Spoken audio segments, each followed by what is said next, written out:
তখনই অপর পাশের ব্যক্তিটি সজাগ হয়। সে বুঝতে পারে যে এতক্ষণ কি হচ্ছিল। প্রচণ্ড হাইপার হওয়ার কারণে সে এতক্ষণ নিজের মধ্যে ছিল না।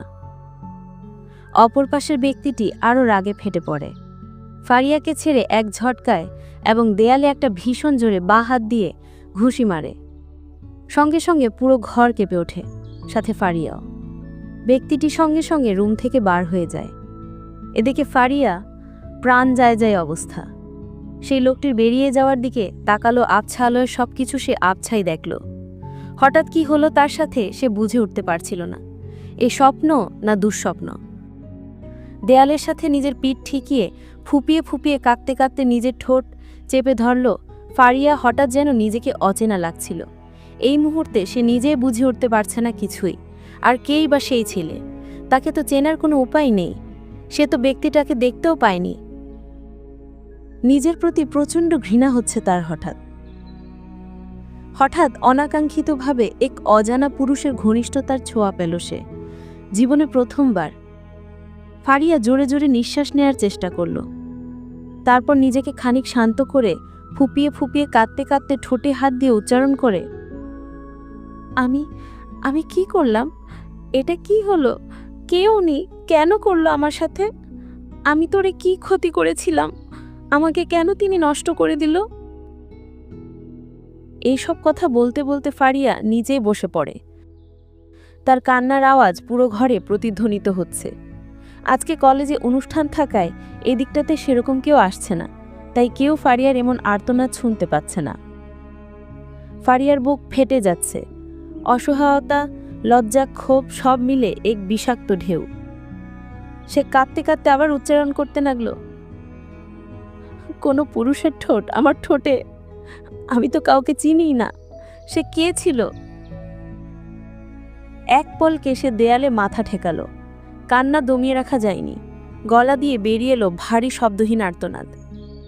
হিজাবের নিচে লুকানো ফারিয়া যেন শত কোটিবার ভেঙে গেল। তবে পরের মুহূর্তে সেই অগ্নিশিখা বদলে গেল চুপচাপ বরফে। সে চোখ মুছল, দাঁত দিয়ে ঠোঁট কামড়ে ধরল। ব্যথা আবার ফিরে এলো। ফারিয়া এবার নিজেকে শান্ত করে উঠে রুম থেকে বার হয়ে সোজা বড় বড় পা ফেলে চলে যায় ওয়াশরুমে। সে ওয়াশরুমে ঢুকে দরজা বন্ধ করল। আয়নার সামনে দাঁড়িয়ে নিজেকে দেখতে পেল অচেনা এক রূপে। অতিরিক্ত কান্নার কারণে চোখ মুখ ফুলে গিয়েছে। ফারিয়া হিজাবটা খুলে বেসিনের নল চালু করে একবার মুখে ঝাপটা দিয়ে আয়নায় তাকাতেই ঠোঁটের কোণায় তাকালো। দেখল রক্ত।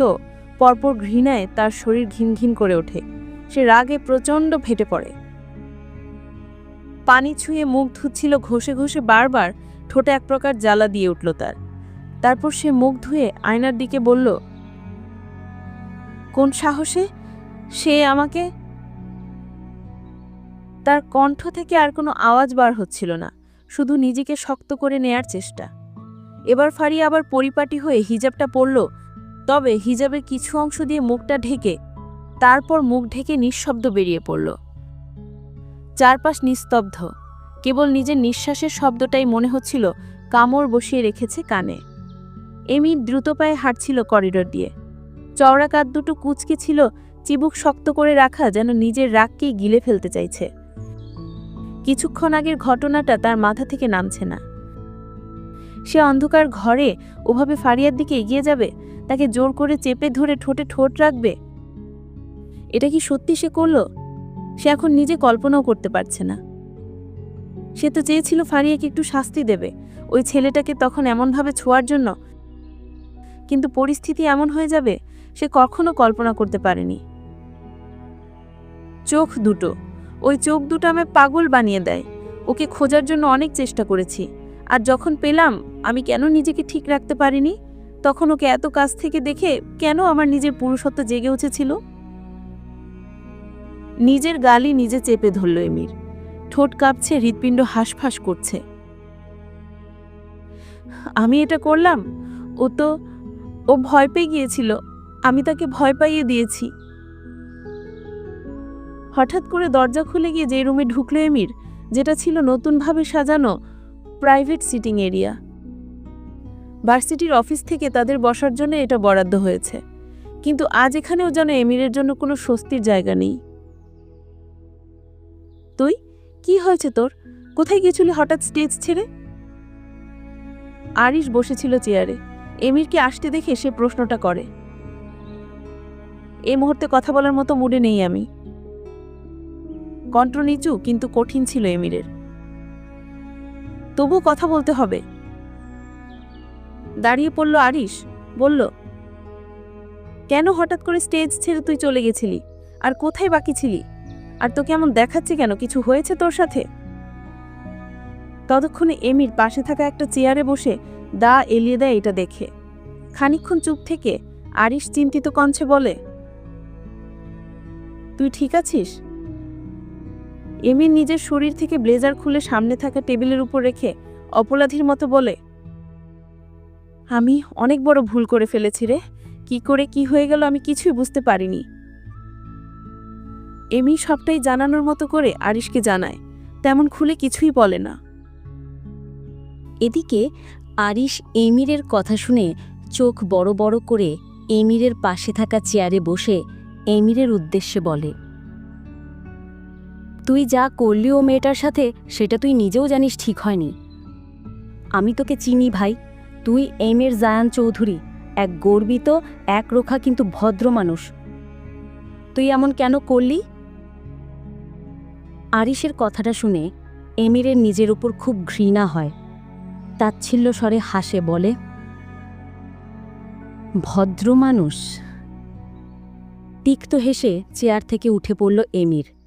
আবার বলল, ভদ্র হলে কি আমি তার চোখের দিকে তাকিয়ে নিজের হুঁশ হারাতাম? আমি কি ওর চোখের পেছনে লুকিয়ে থাকা সেই শান্তির খোঁজে নিজের হিংস্রতা হারিয়ে ফেলতাম? আরিশ কিছুক্ষণ চুপ করে রইল। তারপর ধীরে ধীরে বলল, তুই আজ নিজেকেই খোঁজে হারাচ্ছিস ভাই। ভালোবাসা মানেই কি দাবি, নাকি জোর করে অধিকার ছিনিয়ে নেওয়া? আবার চেয়ারে বসে মাথা নিচু করে ফেলল এমির। দুই হাতের আঙুল দিয়ে চুলের গোড়া আঁকড়ে ধরল সে। চোখের কোণ ভিজে আসছিল, কিন্তু ও জানত ও কাঁদতে পারে না, কাঁদার অধিকার তার নেই। মাথার চুল শক্ত করে ধরে এমির চেঁচিয়ে বলল, আমি ওকে ভালোবাসি না। না, আমি কাউকে ভালোবাসতে পারি না। শুধু আমি জানি ওকে আমার চাই। আর ওই যে সে ওই কা আমার চিনতে 1 সেকেন্ডেরও সময় লাগেনি। সে যতই আমার কাছ থেকে দূরে যাক না কেন, অবশেষে ওকে আমার কাছেই আসতে হবে। তুই ওর সম্পূর্ণ ডিটেলস এনে আমাকে দিবি। কথাটা বলে এমির জোরে জোরে নিঃশ্বাস নিতে থাকে। সামনে টেবিলে থাকা পানির বোতলটা তুলে সম্পূর্ণ পানিটা এক ঢোকে শেষ করে দেয়। পরপর আবার নিজেকে কেমন অপরাধী মনে হলো তার। সে আবার আরিশকে বলতে লাগল, আমি নিজের ভেতরে পচে যাচ্ছি আরিশ। আমি তাকে এমনভাবে ছুঁয়েছি যেমনটা আমার ওকে ছোঁয়ার কথা না। আমি কি সত্যি মনুষ্যত্ব হারিয়ে ফেলেছি? আরিশ পাশে এসে বসে হাত রাখল এমিরের কাঁধে। ভুল করেছিস, এটা তুই স্বীকার করছিস, কিন্তু ও কি ভাবছে সেটা হয়তো তুই জানিস না। কিন্তু এখন যা করবি সেটাই ঠিক করে দেবে তুই কে, একজন পাপী না একজন মানুষ যে নিজের ভুল শোধরাতে চায়।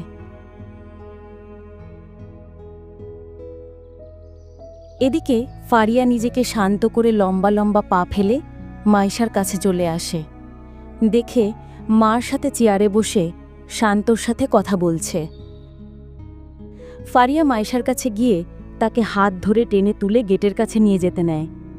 এটা দেখে মাইশা অবাক হয়ে যায়। সে বলে, দোস্ত কি হয়েছে তোর? কোথায় যাচ্ছিস তুই? ফারিয়া কোনো উত্তর দেয় না। মাইশা আবার বলে, আরে কোথায় নিয়ে যাচ্ছিস আমাকে এমনভাবে টেনে?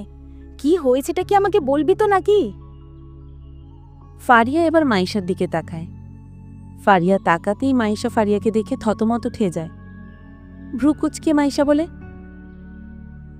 এই জল্লাদ ময়লা, ঘটা করে আবার মুখে এটা জড়িয়েছিস কেন? তুই না গরমে মরে যাচ্ছিলিস, আর হাত ধরে টেনে বাইরে নিয়ে যাচ্ছিস কেন? তারপর মাইশা ভালো করে ফারিয়াকে লক্ষ্য করে বুঝতে পারে যে তার চোখগুলো কেমন ফুলে আছে। সে সন্দেহ স্বরে বলে, দোস্ত, তুই কি কান্না করছিলিস? ফারিয়া কথাটা এড়িয়ে শক্ত হয়ে বলে, না, আমার ভালো লাগছে না, গরমের জন্য শরীরটা খারাপ লাগছে। আচ্ছা, তুই থাকতে চাইলে থাক, তোর তো পারফরমেন্স আছে, আমি বাড়ি চলে যাচ্ছি। মাইশা ভাবল যে ফারিয়ার সত্যি কষ্ট হচ্ছে, কারণ সে এসে থেকে তাকে বলে আসছে। তাই সে ফারিয়াকে বলল, ঠিক আছে দোস্ত, তুই চলে যা, আর পৌঁছিয়ে ফোন করিস।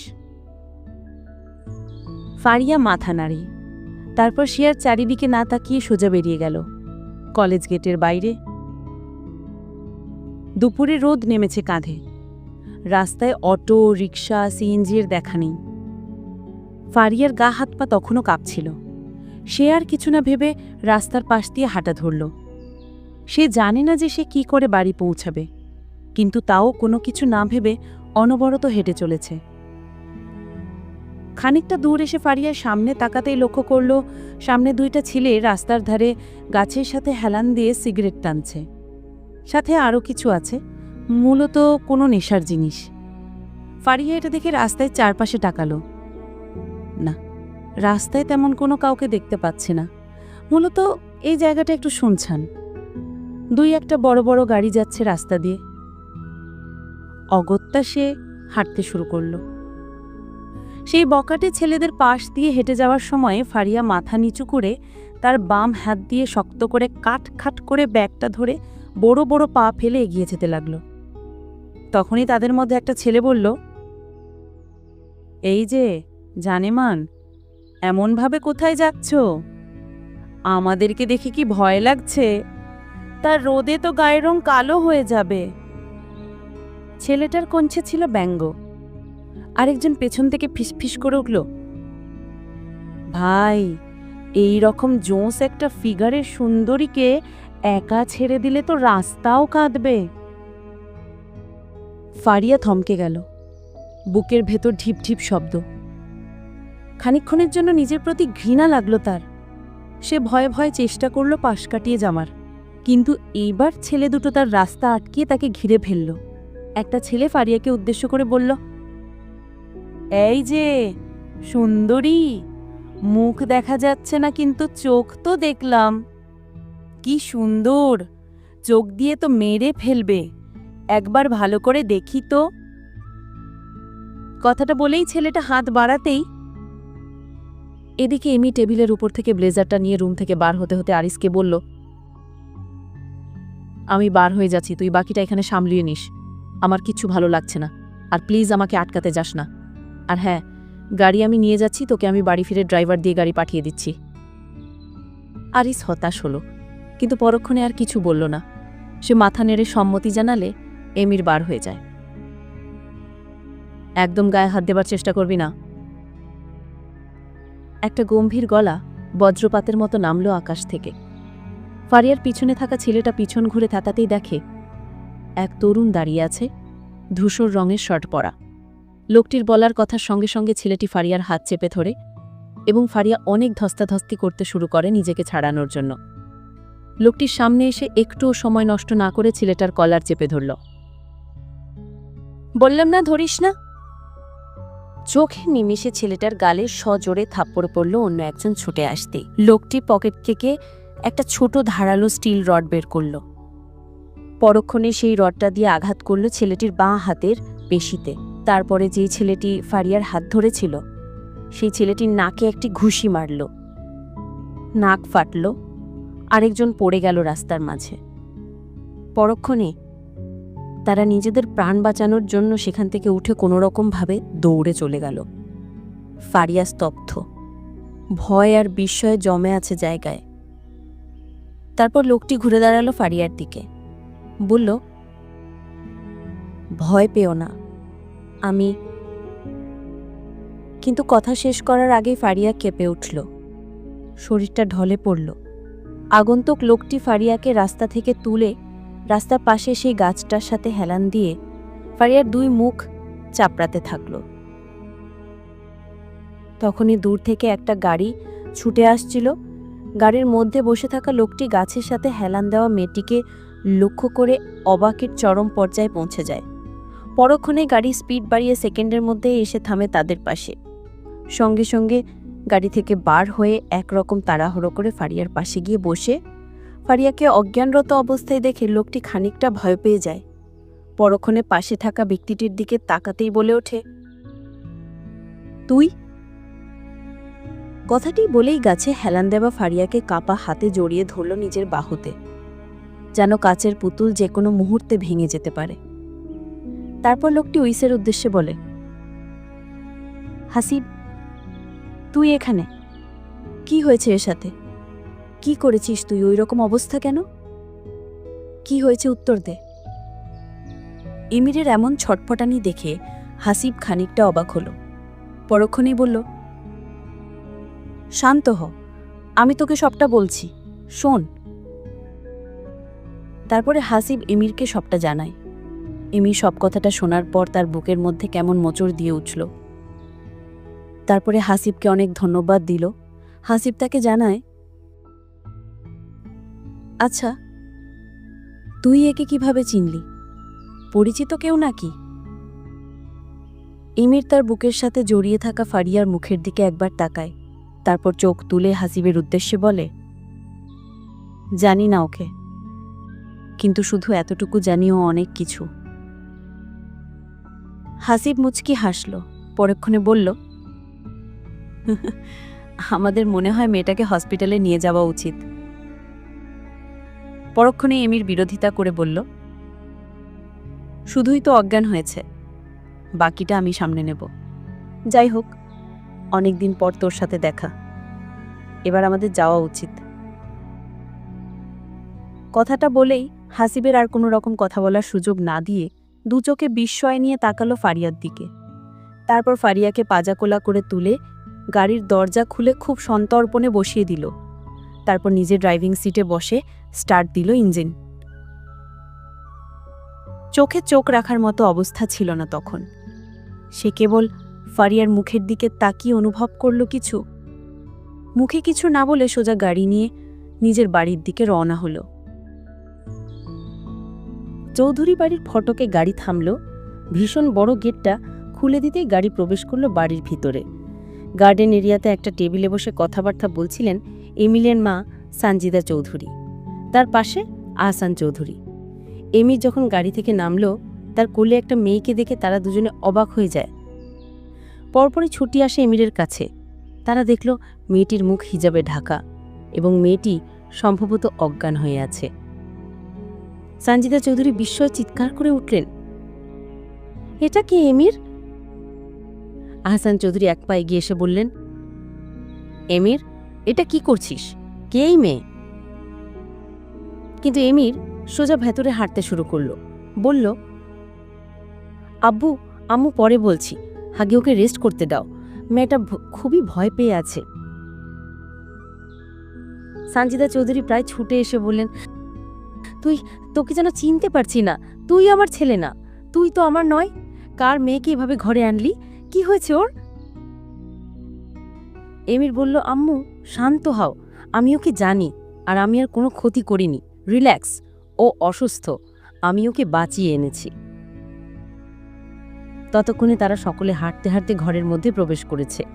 এমির সোজা সিঁড়ি দিয়ে উঠে গেল তার রুমের উদ্দেশ্যে। এটা দেখে পিছন পিছন আহসান চৌধুরী আর সানজিদা চৌধুরীও গেলেন। এমি তার মাকে উদ্দেশ্য করে বলল, আম্মু, তুমি ওকে ফ্রেশ করিয়ে দাও, আর প্লিজ চিন্তা করো না, ও সামান্য ভয় পেয়ে আছে। আমার কথা বিশ্বাস না হলে ওর জ্ঞান ফিরলে তুমি ওকে জিজ্ঞেস করো প্লিজ, আর তার আগে কোনো কিছু নিয়ে টেনশন করো না। সানজিদা চৌধুরী আর কিছু বললেন না। তখনই আহসান চৌধুরী এমিরকে হাত ধরে টেনে তার মুখোমুখি দাঁড় করিয়ে বলেন, দেখ, আমার ভাবনা ভুল হবে না। তুই তো বলেছিলি তুই জীবনেও কাউকে ভালোবাসিস না, তাহলে এই মেয়েটাকে? আর আমি যদি ভুল না হই, তুই আমাকে যে মেয়েটার কথা বলেছিলিস, এটাই কি সেই মেয়ে? এমির থেমে গেল খানিক, চোখ নামিয়ে শান্ত গলায় বলল, হ্যাঁ, এই সেই মেয়ে যার চোখ আমার ঘুম কেড়ে নিয়েছে। সানজিদা চৌধুরী ঠোক ফাঁকা হয়ে গেল বিস্ময়ে আর চুপচাপ তাকিয়ে রইলেন মেয়েটার দিকে।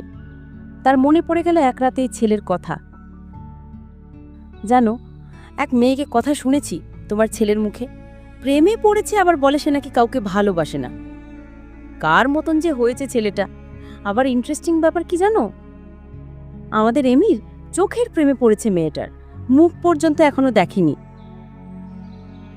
আহসান চৌধুরীর বুক ভারী হয়ে উঠল। মেয়েটাকে দেখে বোঝা যাচ্ছিল সে সহজেই বাড়িতে আসেনি, কিছু একটা ঘটেছে। আহসান চৌধুরী ধীর কণ্ঠে বললেন, তুই যদি ওকে সত্যি ভালোবাসিস তাহলে কেন এমনভাবে তাকে তুলে আনলি? তার সম্মতি ছিল? এমির কিছু বলল না, কেবল দরজা ঠেলে বেরিয়ে গেল রুম থেকে এবং যেতে যেতে চেঁচিয়ে বলল, আমি ওকে ভালোবাসি না। আর কান খুলে শুনে নাও, এই এমির কোনোদিন কাউকে ভালোবাসতে পারবে না। সানজিদা চৌধুরী ছেলের যাওয়ার দিকে এক পলক তাকিয়ে ফারিয়ার মাথার কাছে বিছানার ওপরে উঠে বসে তার মাথা থেকে হিজাবটা সযত্নে খুলে রাখল। তারপর এক দৃষ্টিতে ফারিয়ার মাথায় হাত বোলাতে বোলাতে তার দিকে চেয়ে আহসান চৌধুরীকে বলল, এই সেই মেয়ে বলো, যার কথা আমার ছেলে বলল? কি স্নিগ্ধ চেহারা! আচ্ছা, এমি এমনভাবে নিয়ে আসলো কেন? ও তো কিছু বলল না। আর এই মেয়ে তো মনে হয় অজ্ঞান হয়ে আছে। আহসান চৌধুরী একটা ছোট করে নিঃশ্বাস ফেলে সানজিদার কাছে এগিয়ে আসলেন, বললেন, এই সেই মেয়ে যার কথা এমি আমাকে বলেছিল। কথাটা বলে তিনি ফারিয়ার দিকে তাকিয়ে মুচকি হাসলেন। তারপরে আবার বললেন, তোমার ছেলে যে এক দেখাতেই মেয়েটা ভালোবেসে ফেলেছে সে কথা তো মনে হয় মুখ দিয়ে স্বীকার করবে। যাই হোক, তুমি এখানে থাকো, ওর খেয়াল রাখো। আমি দেখি এমির কোথায় গেল, আর ও উঠলে না হয় ওর কাছ থেকে সব জিজ্ঞাসা করো। ভাই, মেয়েটার নাম ফারিয়া জান্নাত নূর। আর আরেকটা বিষয়, তার বাবাকে আমরা সবাই চিনি। এমির ভার্সিটি থেকে ফেরার সময় আরিশকে বলে এসেছিল যে সেই মেয়ের সমস্ত ডিটেলস কলেজের থেকে নিয়ে তাকে দিতে। তাই আরিশ এমিরকে ফোন করে বিষয়টা জানায়। আরিশের এমন কথায় এমির ভ্রু কুঁচকে আরিশকে জিজ্ঞেস করল, আমরা সবাই চিনি মানে কে? আরিশ হেসে হেসে উত্তর দিল, আরে ইশতিয়াক আঙ্কেলকে চিনিস না? আমাদের স্কুলের টিচার ছিল, মনে নেই? এমির অবাক হয়ে বলল, ইশতিয়াক আঙ্কেল? আরে হ্যাঁ, ইশতিয়াক খান আঙ্কেল। এখন তো তিনি রিটায়ার্ড। ওনার ওয়াইফ মাহাদিবা খান, ওনাদের মেয়েই তো ফারিয়া। এমির কথাটা শুনে আশ্চর্য হয়ে বলল, যাকে আমি এতদিন ধরে খুঁজে এসেছি সে আমার চারপাশেই ছিল। ইশতিয়াক স্যারের সাথে প্রায় দেখা হয়, কিন্তু... এমির থামল, তারপর কথা ঘুরিয়ে আরিশকে বলল,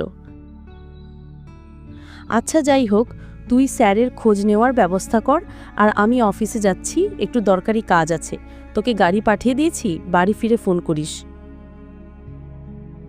এমির ফোন রেখে দিল। আরিশ ভার্সিটির কাজে থাকায় সে ফারিয়ার বিষয়টা জানানোর প্রয়োজন মনে করল না, কারণ এখন যদি আরিশও চলে আসে তাহলে ব্যাপারটা দৃষ্টিকটু লাগবে।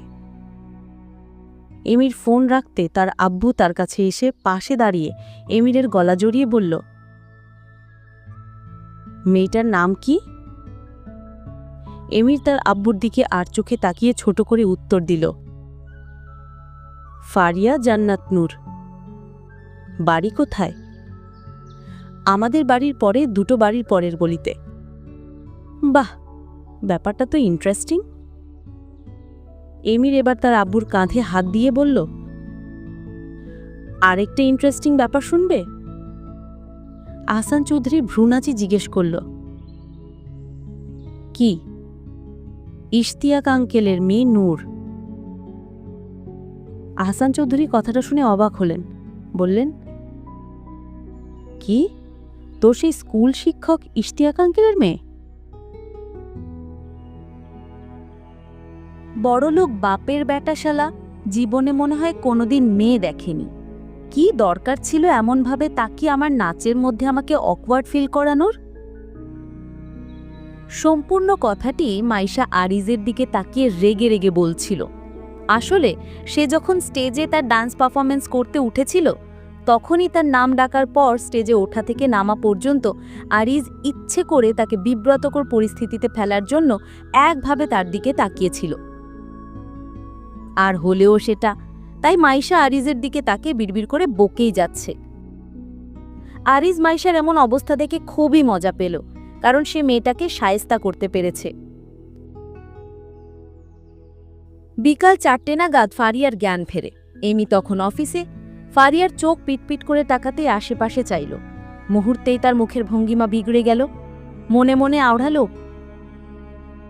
কোথায় এটা? তারপর কিছুক্ষণ পর তার সেই দুপুরের ঘটনা মনে পড়ল। সঙ্গে সঙ্গে তার গা কাটা দিয়ে উঠল। সে তার নিজের পোশাকের দিকে তাকালো। সেই শাড়িটি সে পরে আছে, কিন্তু তার মাথায় জড়ানো হিজাবটা পাশে টেবিলে রাখা। তখনই ফারিয়ার চোখ যায় দরজার দিকে। সেই সময় সানজিদা চৌধুরী হাতে খাবারের প্লেট নিয়ে রুমের মধ্যে প্রবেশ করলেন। ফারিয়াকে দেখে এক দৃষ্টিতে তিনি তাকিয়ে থেকে মোহনীয় কণ্ঠে বললেন, মাশাআল্লাহ। ফারিয়ার ঘুমন্ত অবস্থায় মুখটা স্নিগ্ধ লাগছিল, কিন্তু এখন তার চোখের কারণে তার চেহারা সৌন্দর্যটারও ফুটে উঠেছে। সানজিদা চৌধুরী ফারিয়াকে বললেন, আরে ফারিয়া মা, অবশেষে তোমার জ্ঞান ফিরেছে। আমি তো কতক্ষণ ধরে ওয়েট করছিলাম। ফারিয়া তার নিজের নাম শুনে অবাক হলো। পরপর জিজ্ঞেস করল, কে আপনি? সানজিদা চৌধুরী হেসে ফারিয়ার পাশে বসলেন এবং বললেন, আরে টেনশনের কিছু হয়নি, আমার ছেলে এমি ওই তোমাকে এখানে নিয়ে এসেছে। এমির নাম শুনে ফারিয়া কিছুটা অবাক হলো। সে মনে মনে ভাবল যে তখন যে তাকে বাঁচিয়েছিল সেই মানুষটি তো অন্যজন ছিল। তাহলে এমির আসলো কোথা থেকে? সানজিদা চৌধুরী ফারিয়ার কাছ থেকে সমস্ত ঘটনাটা জানতে চায় যে কিভাবে এমি তাকে এখানে নিয়ে এসেছে। ফারিয়া সবটাই খুলে বলল এবং শেষে এটাও বলল যে সে আসলে জানে না যে এমি তাকে কেন নিয়ে এসেছে, কারণ তাকে যে বাঁচিয়েছিল সে এমি ছিল না, আর তারপর সে অজ্ঞান হয়ে গেছিল। সানজিদা চৌধুরী সবটা শুনলেন, কিন্তু আর কোনো প্রশ্ন ফারিয়াকে জিজ্ঞেস করল না। শুধু বললেন, তোমার জন্য খাবার নিয়ে এসেছি, এটা খেয়ে নাও। ফারিয়া খাবারের দিকে একবার তাকিয়ে সানজিদা চৌধুরীকে জিজ্ঞাসা করলেন, আন্টি কটা বাজে একটু বলতে পারবেন? সানজিদা চৌধুরী হেসে বলল, 4টে। ফারিয়া একটা দীর্ঘ নিঃশ্বাস ফেলল এবং বলল, আন্টি আমি বাড়ি ফিরতে চাই, প্লিজ আমাকে যেতে দিন। ঠিক তখনই ঘরের মধ্যে প্রবেশ করলেন আহসান চৌধুরী। হাঁটতে হাঁটতে ফারিয়ার উদ্দেশ্যে বললেন, আরে তুমি যে ইশতিয়াকের মেয়ে তা তো আমার জানা ছিল না। যাই হোক, তুমি খাবার শেষ করে নাও, আমি তোমাকে এগিয়ে দিয়ে আসব। ফারিয়া ভ্রু কুচকিয়ে আহসান চৌধুরীকে জিজ্ঞাসা করলেন, আপনি কি করে জানলেন আমার আব্বুর নাম ইশতিয়াক? আহসান চৌধুরী হেসে বললেন, আগে সম্পূর্ণ খাওয়াটা শেষ করো, তারপরে সব বলবো। ফারিয়া কিছু বলতে যাবে, তখনই তিনি আবার বলে উঠলেন, আর কোনো কথা শুনতে চাই না মা, আগে সম্পূর্ণ খাবারটা শেষ করো। আহসান চৌধুরী ফারিয়ার দিকে তাকিয়ে মনে মনে আওড়ালো, এই সেই চোখ যার জন্য আমার ছেলে এত পাগল হলো। পরপর তিনি আনমনে হাসলেন। ফারিয়ার আহসান চৌধুরীর এত সুন্দর করে বলা আবদারটা ফেলতে পারলেন না। বাধ্য হয়ে সে সম্পূর্ণ খাবারটা শেষ করল। আসলেই তার খিদে পেয়েছিল। সকাল থেকে কিছুই তেমন খাওয়া ছিল না, তার উপরে অজ্ঞান হওয়ার কারণে শরীরটাও খানিকটা দুর্বল লাগছিল। ফারিয়ার খাওয়া শেষে আহসান চৌধুরী ফারিয়াকে সবটাই জানায় যে ইশতিয়াক হলেন তার 2 ছেলের স্কুল শিক্ষক। ইশতিয়াকের কথা জিজ্ঞাসা করতে ফারিয়া মনমরা হয়ে বলল, আব্বু বর্তমানে হার্ট পেশেন্ট, শরীরের অবস্থাও খুব একটা ভালো না আঙ্কেল। আজকে আমি বাসায় ফিরে যাই আঙ্কেল, আপনারা একদিন আমাদের বাসায় যাইয়েন। আহসান চৌধুরী ফারিয়ার সব কথাটা শুনে আর কিছু বললেন না। তিনি ফারিয়াকে বাড়ির উদ্দেশ্যে খানিকটা এগিয়ে দিয়ে আসলেন। সন্ধে 6টা। আরিস ড্রাইভ করে ভার্সিটি থেকে বাড়ি ফিরছে। সকল স্টুডেন্ট 5টা থেকে 5:30টার মধ্যে বার হয়ে গেছে, কিন্তু আরিস প্রিন্সিপালের সাথে পার্সোনালি কিছু কথা বলছিল ভার্সিটির সম্পর্কে, সেই জন্য তার একটু দেরি হয়ে গেছে ফিরতে। ঠিক তখনই একটা শুনশান সড়কের কাছে এসে তার গাড়ির হেডলাইটের আলোতে চোখ যায় রাস্তার পাশে প্রায় অর্ধনগ্ন অবস্থায় পড়ে থাকা একটি মেয়ের দিকে। আরিস অবাক হয়। পরক্ষণে সে লক্ষ্য করল যে মেয়েটার পরনে গোলাপি রাঙা শাড়ি। তখনই আরিজের মস্তিষ্ক সজাগ হয়। শাড়িটি দেখে তার চিনতে একদমই ভুল হলো না যে মেয়েটি মাইশা।